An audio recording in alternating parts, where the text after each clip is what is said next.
Assalamualaikum warahmatullahi wabarakatuh. Alhamdulillah kita masuk ke pembelajaran kedua, yaitu muatan ilmu pengetahuan alam atau IPA ya. Sebelum belajar, marilah kita sama-sama membaca basmalah. Bismillahirrahmanirrahim. Oke, sekarang kita masuk ke tema 3 subtema 1. KD-nya masih sama dan membahas bagian-bagian tumbuhan. Sekarang dibuka buku bupenanya halaman 154. Bu pena halaman 154 dibuka ya. Oke, kalau sudah dibuka, kita lihat dulu bagian-bagian tumbuhan. Nah, ini secara keseluruhan yang akan kita bahas ini banyak ya. Bagian-bagian tumbuhan ada akar, batang, daun, bunga, buah, dan biji. Akar dibagi menjadi akar serabut, akar tunggang, dan ada tambahan akar gantung, akar napas, akar tunjang, dan akar papan. Lalu batang, ada batang berkayu, ada batang basah. Lalu daun, ada daun tulang daun menyirip, ada bentuk tulang daun menjari, dan bentuk tulang daun sejajar. Ya. Nah, ini secara keseluruhan seperti ini. Detailnya akan kita bahas. Yang pertama masuk ke akar. Akar. Ada di halaman 154, akar. Oke, akar merupakan bagian tumbuhan yang tumbuh di dalam tanah. Oke, secara umum jenis akar ada dua, yaitu akar serabut dan akar tunggang. Fungsinya menyerap air dan zat hara dari dalam tanah, menguatkan berdirinya tumbuhan pada tempat tumbuhnya, dan menyimpan cadangan makanan. Pak, adakah tumbuhan yang cadangan makanan di akar? Ada. Contohnya singkong ya. Singkong itu kan bukan buah, itu akar sebenarnya. Dia menyimpan cadangan makanannya di akar. Dan lain-lainnya seperti kentang, apalagi wortel, itu ya, yang cadangan makanannya di akar. Oke. Lalu akar tadi secara umum ada dua, akar serabut dan akar tunggang. Akar serabut seperti ini ya. Nah, akar serabut dimiliki oleh tumbuhan berkeping satu, contohnya padi dan jagung. Jadi bentuknya seperti ini akar serabut ya, kayak rambut-rambut gitu. Lalu akar tunggang dimiliki oleh tumbuhan berkeping dua, contohnya mangga dan jambu. Akar serabut berbentuk seperti serabut dan berukuran kecil. Akar tunggang terdiri atas satu akar yang besar, nih, satu akar yang besar, dan akar-akar lain merupakan cabang dari akar utama. Ini kan cabang-cabangnya kan. Oke. Contoh dari akar tunggang, nanti bisa jadi ditanya nanti di ulangan. Mangga dan jambu. Oke, lalu masuk ke beberapa bentuk akar lain yang secara spesifik dimiliki oleh tanaman tertentu. Contohnya akar gantung. Akar gantung keluar dari bagian atas tanah dan bergantung di udara. Contohnya pohon beringin. Bagi yang pernah ke tepian ya, di dekat pom bensin tuh ada kan pohon beringin besar kan. Nah, itu sebenarnya akar itu nih. Lalu ada akar napas. Akar napas muncul ke permukaan tanah untuk masuk udara.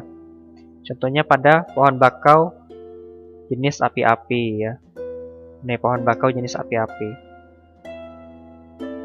Dia untuk menghirup udara ya. Lalu akar tunjang. Akar tunjang tumbuh ke segala arah untuk menunjang batang. Contohnya pada pohon pandan.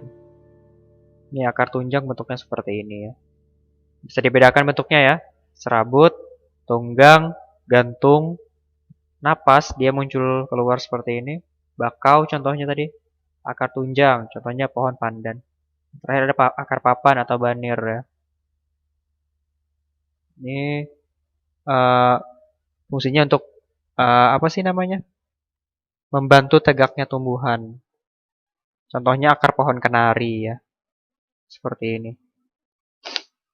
Lalu masuk ke batang. Kita fungsinya dulu. Fungsi batang adalah menyalurkan air dan zat hara ya.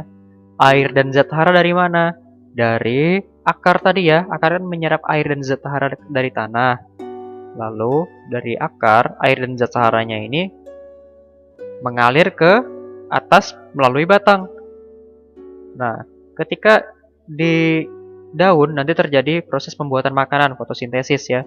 Nah, ketika makanan sudah jadi, zat makanannya itu lewat batang lagi ke seluruh bagian tumbuhan. Tempat tumbuhnya daun, bunga, dan serta buah ya. Ya, batang tuh tempatnya tumbuh, tempat tumbuhnya daun, bunga, dan serta buah. Lalu tempat menyimpan cadangan makanan ya. Ada tumbuhan yang menyimpan cadangan di batang. Contohnya apa kalau di bukunya itu? Contohnya tebu ya, tebu.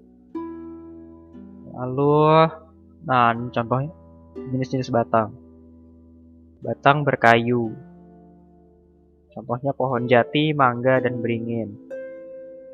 Batang berkayu memiliki zat kayu dan kandungan airnya lebih sedikit.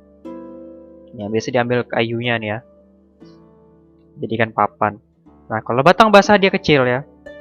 Batang basah dan berongga lunak mengandung air dan udara yang lebih banyak seperti ini. Fungsi daun. Oke, daun. Sebagai tempat fotosintesis. Fotosintesis adalah proses pembuatan makanan pada tumbuhan dengan bantuan energi cahaya matahari dan karbon dioksida sebenarnya. Sebagai tempat penguapan air ya, daun juga sebagai tempat penguapan air. Kalau misalnya terlalu basah kan tanaman itu bisa busuk. Nah, di daunnya itu penguapan air. Kalau disiram dikenakan sinar matahari. Sebagai alat pernapasan pada tumbuhan ya, oksidasi namanya. Nah, jenis-jenis bentuk daun ada daun menyirip. Daun menyirip itu seperti ini bentuknya, seperti sirip, bukan seperti sirip ya. Ya seperti tulang ikan gini ya. Nah, menyirip namanya. Lalu jenis daun menjari. Nah, dia gini.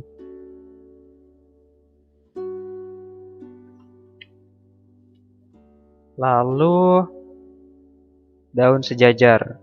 Nah, ini panjang seperti ini dia. Sebenarnya ada lagi daun melengkung sebenarnya. Cuman di bukunya nggak ada. Oke, sekarang masuk ke bunga, bagian-bagian bunga ya. Di bukunya sudah ada. Nah, bunga. Tadi dari tangkai dulu ya. Tangkai ini berfungsi ya tempat tumbuhnya bunga ya, supaya bunganya nggak jatuh. Lalu dasar bunga untuk menopangnya, kelopak bunga untuk menahan isinya ini. Lalu mahkota bunga untuk menarik perhatian polenator ya. Polenator itu apa? Polenator itu hewan-hewan yang membantu penyerbukan. Ya. Penyerbukan itu apa? Oke, penyerbukan itu adalah proses pembuahan pada bunga ya. Nah, jadi contoh dari polenator itu apa? Kupu-kupu, lebah dan lain-lain itu kan biasa sih hinggap di bunga kan. Nah, hinggap di bunga. Ini ada putik ya, putik. Lalu benang sari, ya. Nah, kalau benang sarinya ketemu, serbuk sarinya ini ketemu putik. Nah, ini jadi buah nanti. Jadi buah. Bunganya berubah jadi buah. Nah, ini putiknya nanti jadi buah ini. Lalu ini jadi bijinya. Oke ya, bagian-bagian bunga seperti ini di bukunya juga sudah ada. Lalu buah. Nah, ketika sudah diserbukin ya, benang sari kan ada serbuk sarinya. Serbuk sarinya digerakkan oleh polenator atau angin, terkena putik. Nah, putiknya nanti jadi buah. Ketika jadi buah, seperti ini ya, putiknya. Ini bijinya seperti ini nanti. Nah, kalau buah itu sendiri, bagian-bagiannya sudah tahu sendiri ya. Ada biji, ada daging, dan ada kulitnya. Oke, jadi diingat apa yang kita bahas hari ini. Apa? Garis besarnya seperti ini ya. Akar, secara umum ada akar serabut, ada akar tunggang. Lalu ada beberapa tumbuhan yang memiliki akar yang berbeda, yang spesial ya. Akar gantung, pohon beringin, akar napas, tadi pohon bakau, akar tunjang tadi, pohon pandan ya, lalu akar papan, pohon kenari. Lalu batang, ada batang berkayu dan batang basah. Daun juga ada 3 macam. Bunga, apa? Bagian-bagian bunga sudah dijelaskan. Buahnya sudah, ketika bunga diserbukin menjadi buah, dan tentu saja buah pasti ada bijinya. Makanya digabung menjadi satu. Oke. Nah, Tugasnya hari ini mencatat hal-hal penting. Boleh dari video, boleh juga di bukunya. Kalian catat hal-hal penting. Ya, yang gak usah semua dicatat ya. Kira-kira yang penting aja biar nanti ketika ulangan, oh sudah tahu nih yang penting-penting apa. Oke, sekian dari Bapak. Bapak ucapkan terima kasih. Kalau ada yang mau ditanyakan, silahkan bertanya. Bapak akhiri dengan mengucapkan walhamdulillahirabbil alamin. Wassalamualaikum warahmatullahi wabarakatuh.